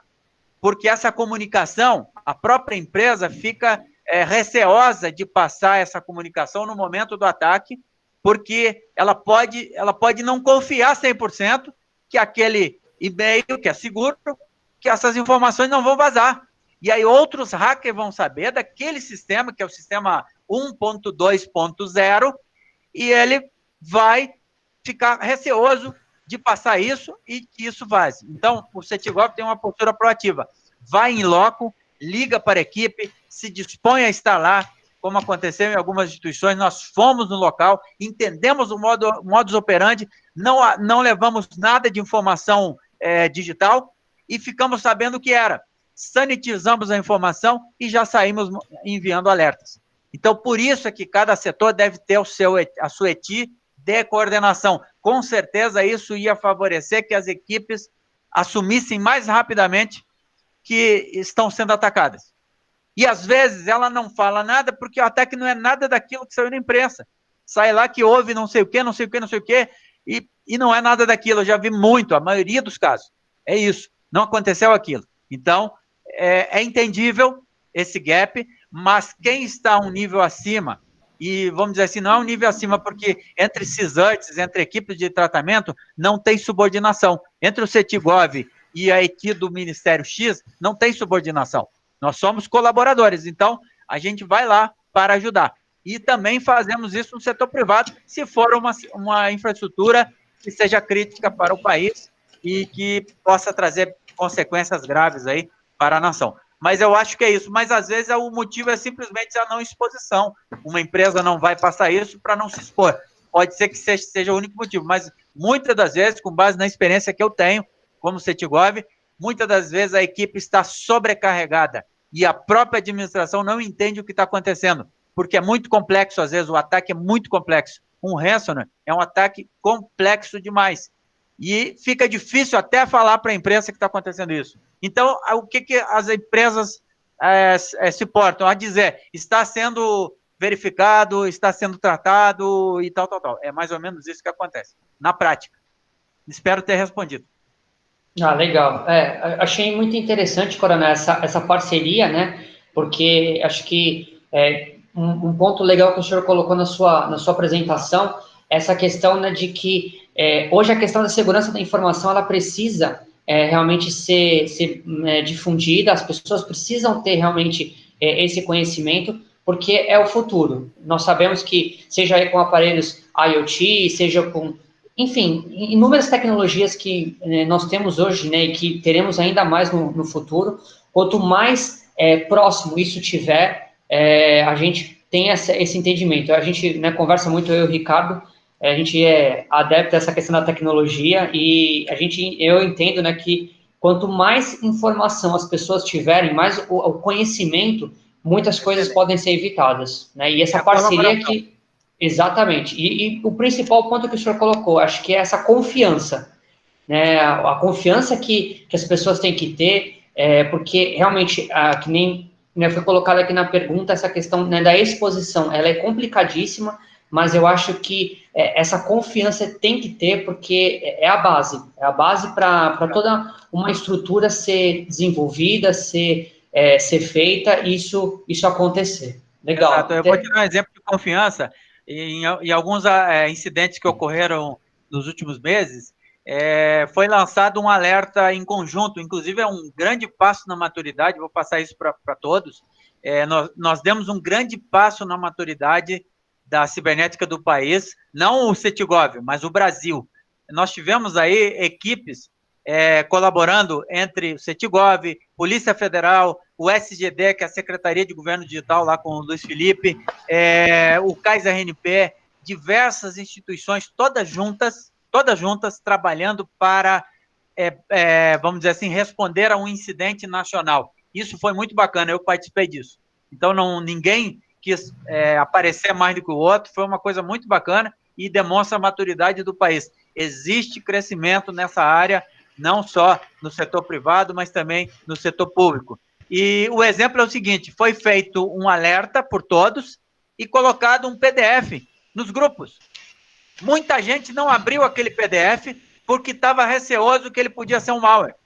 E aí nós chegamos à conclusão, vamos fazer o seguinte, vamos colocar no site do CETIGOV e a gente envia esse PDF para toda a nossa comunidade, legislativo, judiciário, executivo, defesa, através desse e-mail seguro e colocamos no site. Foi uma maravilha. Todo mundo acessou o site, eu acho que o site nunca teve tanta requisição, porque as pessoas estavam confiando em ir lá e buscar essa informação. Então, veja o que é a confiança. É saber que do outro lado tem um parceiro que está colaborando contigo, que está coordenando, que está te ajudando. Porque se for de outra forma, não tem confiança. Perfeito. Então, vamos para as próximas perguntas aqui. Temos 2 perguntas para a capitão Dayana. Vamos lá. Então, a primeira, são 2, né? A pessoa acho que dividiu, né, 2 perguntas, mas vou tentar colocar de uma forma única. Então, a primeira, ela pergunta assim, né, quem a pessoa ou órgão avalia o mérito da necessidade de conhecer a informação? Essa é a primeira.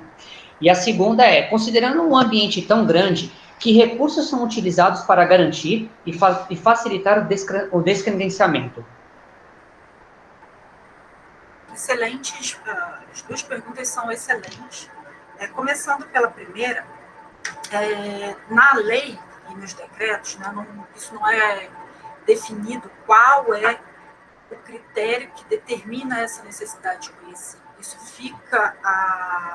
é uma atividade que compete ao gestor do órgão, né, o gestor de segurança e credenciamento do órgão, que é o que realiza todo o controle, toda a organização das credenciais, da emissão dessas credenciais, compete a ele homologar todo o processo de credenciamento daquele agente público. É claro que um ministério ele tem uma estrutura muito grande, né?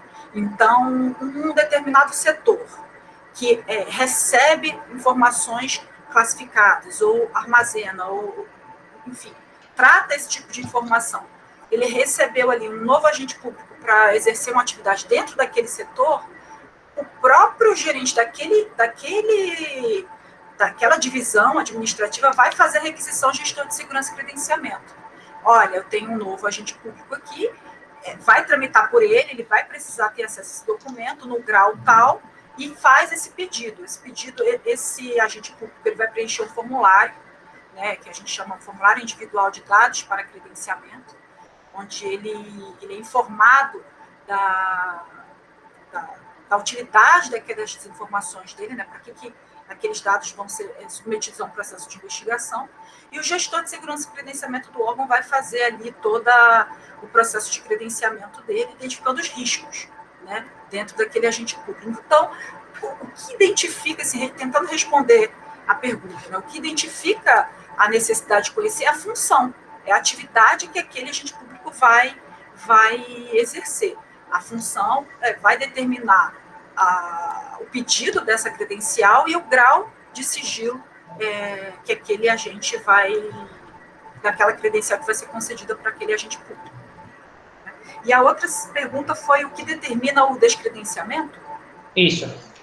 Bom, inicialmente são dois fatores principais. O primeiro é a própria atividade, né? Uma vez que ele parou de exercer aquela atividade, mesmo que ele continue no âmbito da organização, ele saiu de um setor e foi para um outro, ele vai ser submetido a um descredenciamento e vai ser credenciado para aquela outra atividade, porque é isso que determina a própria credencial em si. E o tempo, né? Por uma questão de segurança, hoje a gente tem como padrão definido 2 anos, né? O tempo mínimo de uso máximo de uma credencial. Eu mesmo aqui no GSI, ao me apresentar em função da minha atividade, foi identificada a necessidade de conhecer, eu recebi uma determinada credencial para realizar essas atividades, e após 2 anos, essa credencial foi renovada, né? Então, inclusive, além da questão da atividade em si, o tempo também é considerado nesse processo. E isso tudo fica muito sob a gestão do próprio, como eu falei, do próprio gestor de segurança e credenciamento daquele órgão.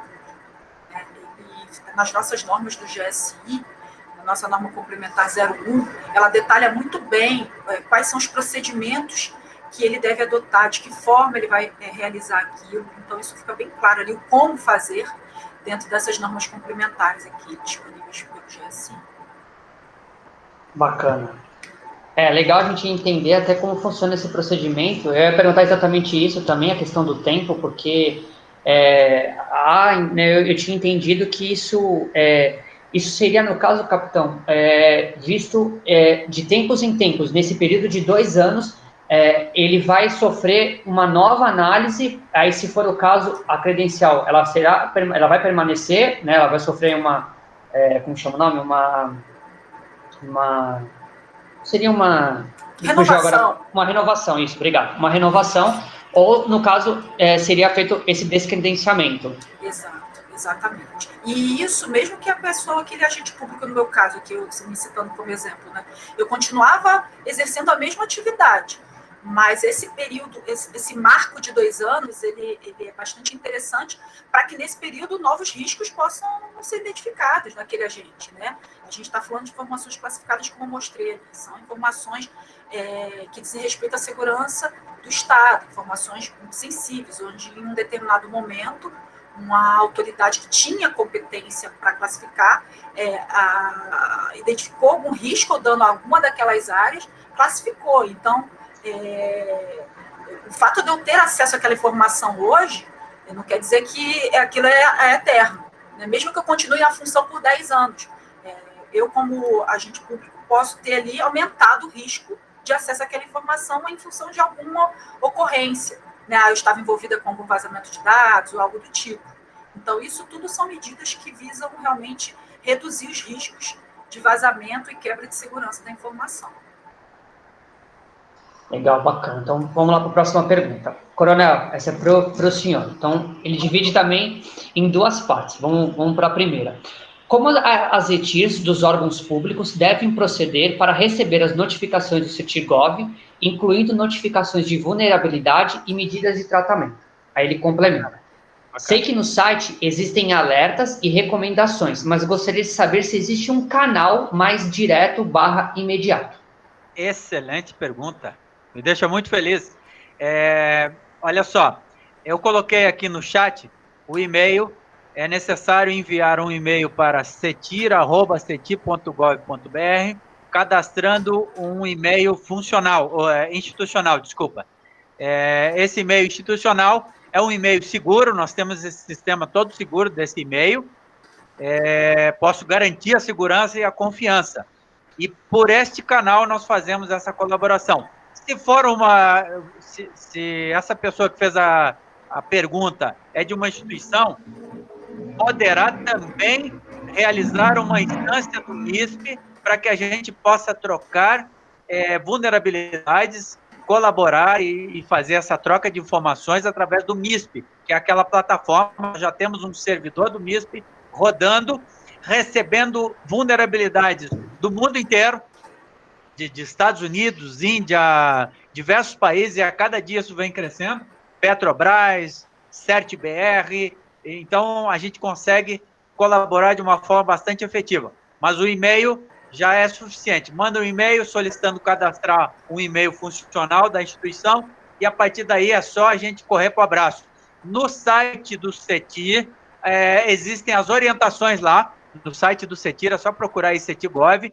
Lá tem a orientação como notificar o CETIGOV, caso esteja ocorrendo um incidente na sua instituição, para que a gente possa ajudar. É óbvio que a gente vai sempre priorizar a administração federal, mas nada impede do setor privado também colaborar com a gente. Mas o ideal seria colaborar com o CERT-BR em primeira instância, e depois, numa situação mais grave, numa situação de uma infraestrutura um pouco mais crítica, com o CETIGOV, mas isso não impede a colaboração. É claro que a gente sempre direciona, se for uma empresa, por exemplo, a gente direciona para o CERT-BR. Mas eu acho que respondi, né? Bacana, legal. Muito legal que ainda, complementando só, Coronel, o pessoal ainda coloca isso bem o que o senhor tinha colocado anteriormente, né? Aqui o José Lepos coloca para nós, né? Temos que melhorar as infraestruturas e contratos vinculados à Anatel e ter a ação de auditoria bem presente. Entendo que temos que ter um processo de negócio bem escrito e estruturado para a continuidade do negócio. Vamos continuar aqui.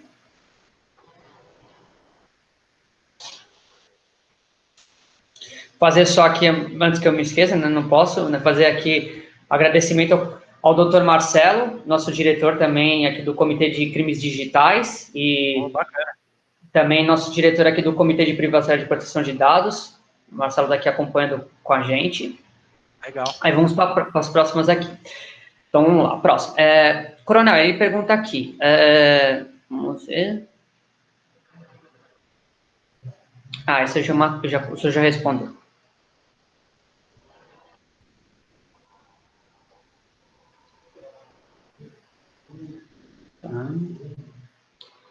Então todas aqui já foram respondidas, né? Já colocaram aqui, né, o Coronel já respondeu algumas no chat aqui que eu vi, né? Já foi antecipando, então perfeito, né? sei se o pessoal tem alguma pergunta para a gente poder finalizar, né, poder, né, encerrar aqui nosso evento. Alguém quer fazer alguma pergunta? E se quiser, depois pode mandar para o meu e-mail também. Eu acho que essa apresentação eu vou deixar à disposição, né? Depois eu envio para alguém por e-mail.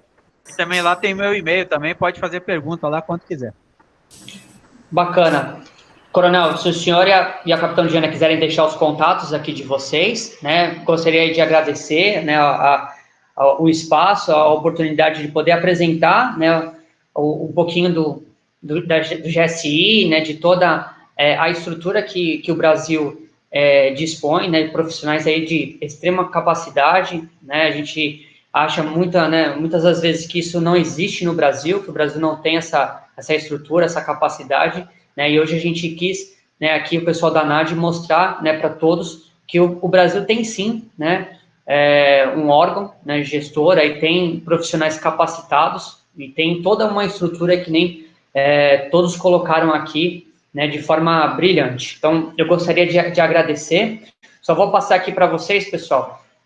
Então, hoje, né, nós tivemos, né, esse evento vai ser dividido em duas partes, né, então hoje nós tivemos aí as palestras com a capitão-tenente Diana e com o coronel Marcelo Rigg, e no dia 20 nós teremos aí finalizando, né, com o coronel Fontinelli e com o doutor Vitor Hugo, né, o coronel Fontinelli explicando um pouquinho mais essa parte, né, do GSI, né, do DSI também, e dos recentes avanços aí do governo federal em prol da segurança cibernética, e, para finalizar, o Dr. Vitor Hugo explicando essa questão da gestão da segurança da informação. Então, nós depois iremos divulgar, né, esses links para vocês, para quem quiser prestigiar.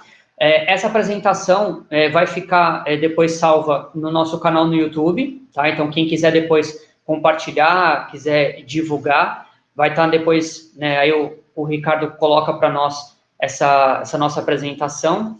Então, queria agradecer mais uma vez, né, Coronel Rigg, Capitão Diana, aí nós ficamos bastante tempo aí com vocês, o pessoal interagiu bastante, fiquei muito feliz, o pessoal mandando aqui muitas congratulações, né, de ótimas palestras, né, e quem sabe aí a gente consiga repetir, né, a gente consiga aprofundar ainda mais esses temas que são tão importantes para nós, e a gente, né, tentar repetir mais uma vez, o pessoal gostou aqui bastante, então quem sabe a gente consiga repetir com vocês mais um ciclo de palestras aí. Então, em nome da ANAD, eu gostaria de agradecer aí a doutora Andréia, que dividiu aí os trabalhos comigo, o Ricardo, a doutora Camila, Marcelo, todo o pessoal que prestigiou aqui a nossa apresentação.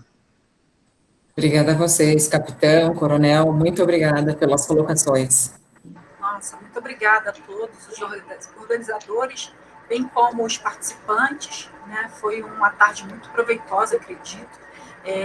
Sobre o meu tema, ele é um tema bastante específico, a informação classificada, às vezes até um certo mistério, mas é uma excelente oportunidade de a gente esclarecer de que forma isso é tratado no Estado brasileiro, né? A importância da lei e da segurança das informações que são de interesse do nosso país. Né? Então, foi uma excelente oportunidade de ter participado dessa tarde com os senhores e me coloco aqui à disposição. Tá bom? Muito obrigada. Eu gostaria de finalizar também, se me permitirem, né? Eu quis fazer, desculpa, peço escusas por ter, talvez o tempo eu passei um pouquinho, mas como eu quis fazer algo um pouco diferente, não só a palestra institucional, mas eu quis incrementar um pouco mais, e para isso eu acho que foi um tempo um pouco maior. Então, me desculpa, mas eu achei que era necessário e talvez ajude, né, até as equipes a buscarem a maturidade. Então, muito obrigado pela oportunidade, fiquei muito feliz, e eu vou falar com uma palavra que eu sempre falo, e minha esposa já está ficando irritada, porque eu sempre falo isso, é uma honra estar aqui com vocês, é uma honra, mas é uma honra mesmo, eu me sinto muito honrado em estar podendo compartilhar conhecimento, e isso que é importante, a gente ter prazer em passar conhecimento, e não segurar o conhecimento, é dividir o conhecimento para que o país possa ser mais resiliente nessa área. Muito obrigado, uma boa noite a todos. Muito obrigado aí.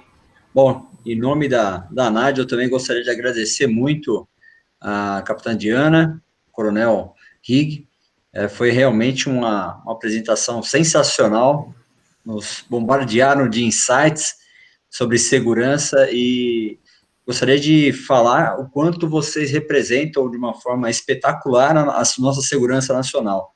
Então, nós percebemos o quanto o trabalho de vocês é sério e com certeza essa colaboração, ela tem tudo a ver também com o espírito da ANAD. Ela foi criada justamente para nós colaborarmos uns com os outros. Então, aqui, na verdade, todos estamos de peito aberto para aprender e também para ensinar tudo que nós sabemos de melhor em prol da nossa sociedade e dos nossos profissionais. E agradecer aí de coração toda a dedicação que vocês tiveram conosco aqui. Esperamos em breve conhecê-los aí em Brasília, onde vocês estiverem, tá? Será uma grande satisfação aí para o ano que vem. Mas Priori, muito obrigado, foi uma apresentação sensacional. O tempo, fique tranquilo, acho que durou até pouco. Acho que nós podemos nos aprofundar e ficar aqui até meia-noite falando sobre segurança de informação, que é importantíssimo, tá? Então, em nome da ANAD, toda a diretoria, muito obrigado e desejo muito mais sucesso e o que vocês precisarem da gente, estamos aí, tá bom? Muito obrigado, gente. Muito obrigado. Tá bom? Então, vamos finalizando. Leandro, você finaliza aí? Bom, só para a gente encerrar, né, agradecer mais uma vez a disponibilidade do GSI, né, por estar nos proporcionando aí 2 eventos, esse nosso primeiro evento, né, de 2, com tantas informações, com tantos insights, né, com tantas coisas importantes que precisamos saber para, né, sedimentar ainda mais essa questão da segurança da informação. Então, fica aí, né, o pessoal já colocou todos os contatos, né, então o pessoal que tiver interesse, nós vamos disponibilizar esse material depois, né, pela ANAD, então, quem quiser, só nos mandar um e-mail, a gente disponibiliza essas informações também, tanto da Capitão Diana, quanto do Coronel Rig. Então, só agradecer, realmente, fazer minhas as palavras do Ricardo, acho que a nossa intenção é essa, poder mostrar que o GSI existe, que nós estamos lidando com essas informações, com essa segurança das informações, perdão, e que o Brasil, aos poucos, vai evoluindo a um nível realmente espetacular para a questão da segurança da informação. Então, agradecer realmente a presença de todos, obrigado demais, a gente vai repetir com certeza, Coronel, o pessoal cobrou aqui realmente da gente, né, estender ainda mais o tema, porque é interessante, o pessoal gostou, eu fico muito feliz com isso, e com certeza a gente vai repetir esses eventos para difundir ainda mais a segurança da informação. Então, obrigado, boa noite a todos, e espero aí vocês no nosso próximo evento. Legal, obrigado. Obrigado. Obrigada. Valeu, gente. Obrigado. Tchau, Boa noite, pessoal. bom descanso. Tchau, gente, boa noite. Até mais. Tchau. Boa noite.